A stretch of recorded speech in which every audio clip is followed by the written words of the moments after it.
मौनी अमावस्या वाली रात महाकुंभ में क्या हुआ ये पूरा देश जानता है, लेकिन क्यों हुआ इसका सही जवाब अभी तक नहीं मिल पाया है।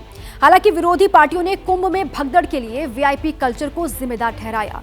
लिहाजा सवाल यह है कि क्या कुंभ में एक के बाद एक वीआईपी नहीं पहुंचते तो भगदड़ का माहौल वहां पर नहीं बनता। क्या है कुंभ कांड का वीआईपी कनेक्शन, आज करेंगे इसकी पूरी पड़ताल।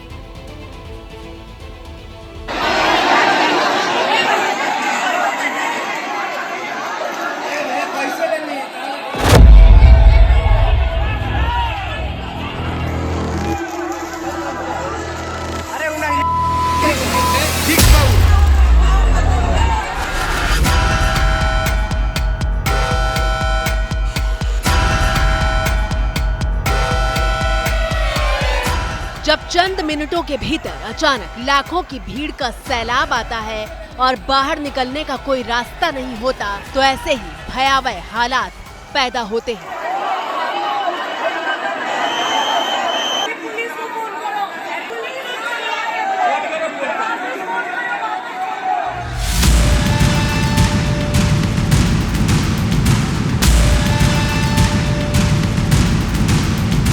हर सांस के लिए संघर्ष हो रहा है।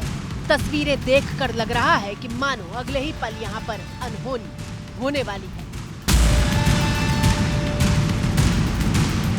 कोई भी हेल्प के लिए नहीं आया है। 7 बजे से पहले एक भी इंसान नहीं आया है। 3 बजे से यहाँ पर भीड़ बची इकट्ठी हो गई थी, इस तरफ से, इस तरफ से, इस तरफ से, इस तरफ से, चारों तरफ से। और लोगों को जाना किस तरफ था? लोगों को अलग अलग जा, लोग चल नहीं पा रहे थे, इतनी क्राउड थी और एक तरफ भी बैरिकेडिंग नहीं था। फिर क्या लोग एक दूसरे के ऊपर चढ़ रहे थे और गिर जा रहा था, वो उठ नहीं पा रहा था। जो गिर रहा था वो उठ नहीं पा रहा था। रो रहे थे, हमारे पेट पड़ रहे थे, भैया अंदर जान दीजिए, अंदर जान दीजिए। हम भी क्या कर सकते। हम इतनी पब्लिक आ रही थी कि हमको लग रहा था कि हमारी जान चली जाएगी। हम लोगों को बचाने के लिए थे, यहाँ पुलिस वाले नहीं थे। तस्वीरें मौनी अमावस्या की रात 3 बजे की है, जब महावीर मार्ग के सेक्टर 21 के चौराहे पर अचानक लाखों की भीड़ जमा हो गई थी।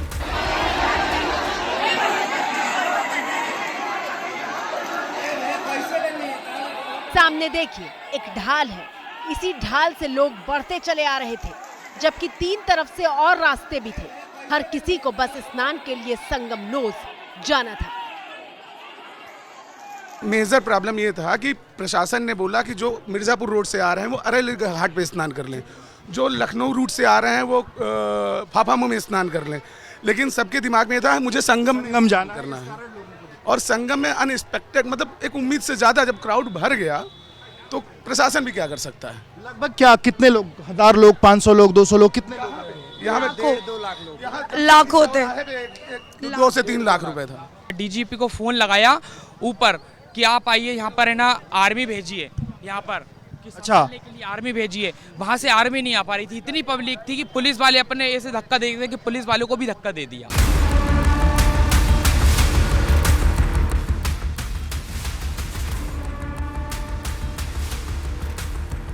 देखिए कैसे हर तरफ की भीड़ का रेला संगमनोज की तरफ बढ़ रहा था और जमीन पर 1 इंच जगह भी बाकी नहीं रह गई थी। और फिर हालात ऐसे हो गए कि एक के ऊपर एक लोग चढ़ने लगे।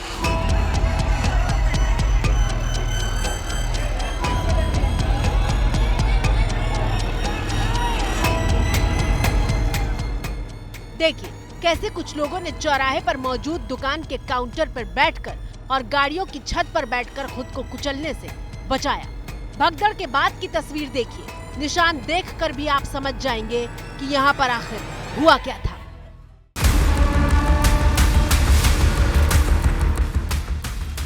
एबीपी न्यूज संवाददाता विवेक राय ने इसी चौराहे पर मौजूद हल्दीराम स्टोर के दुकानदारों से बात की, जो इस भयावह मंजर के हर पल को अपनी आंखों से देख रहे थे।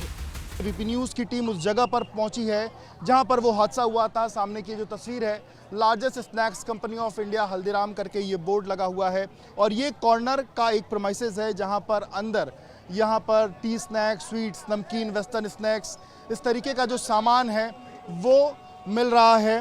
और यहाँ पर एक जो तस्वीरें आई, यहाँ पर लोग कहीं ना कहीं यहाँ पर लेटे हुए थे। 3 बजे से 3 क्राउड बढ़ाना चालू हो गया और इधर चूंकि आप देखेंगे ढाल है तो ढाल दिखाइएगा। ये ढाल है, ढाल से आदमी इधर आ रहा था।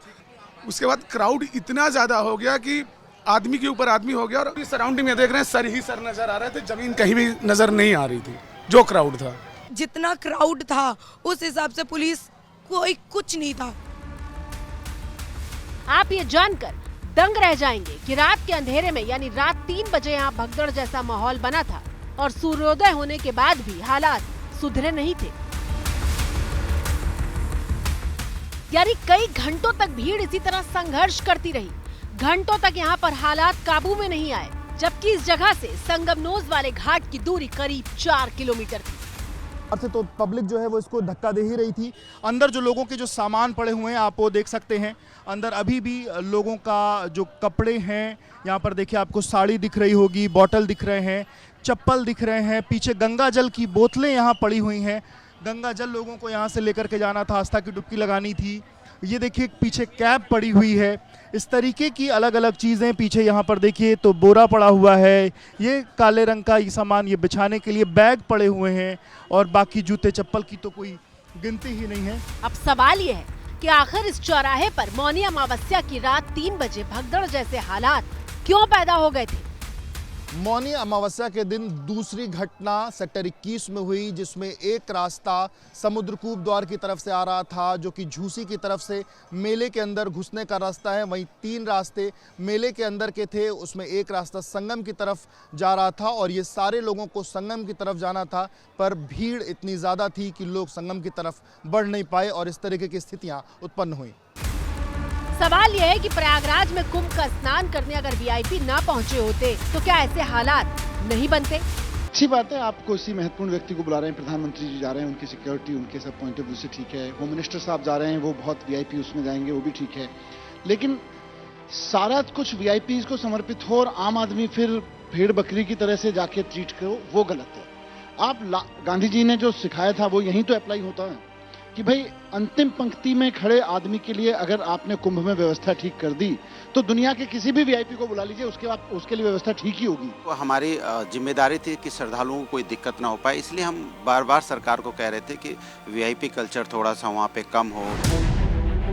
समाजवादी पार्टी के राष्ट्रीय प्रवक्ता वीआईपी कल्चर को जिम्मेदार बता रहे हैं। वो खुद भी संगम स्नान के लिए गए थे, लेकिन उनकी पार्टी के मुखिया वीआईपी कल्चर को अकेला जिम्मेदार नहीं मानते। केवल ये बात कह देना कि वीआईपी की वजह से इतनी बड़ी घटना हुई है, ये दुर्भाग्यपूर्ण है। इसलिए दुर्भाग्यपूर्ण है क्योंकि सरकार खुद न्योता दे रही थी, सरकार खुद कार्ड बांट रही थी, और सरकार अगर कार्ड बांट रही थी, कार्ड कभी बांटे नहीं जाते हैं। अब तक जितने भी कुंभ हुए हैं, जितना भी पौराणिक रिकॉर्ड हमारे आपके पास अवेलेबल है, कभी भी किसी को कार्ड नहीं दिया जाता है। श्रद्धालु स्वयं आते हैं, और जहाँ स्वयं आते हों लोग, वहाँ पर आपने कार्ड दे करके बुलाया हो। कार्ड तो उन्हीं को मिला ना जो वीआईपी थे, जिनकी जान गई वो, उनको तो कार्ड नहीं मिला।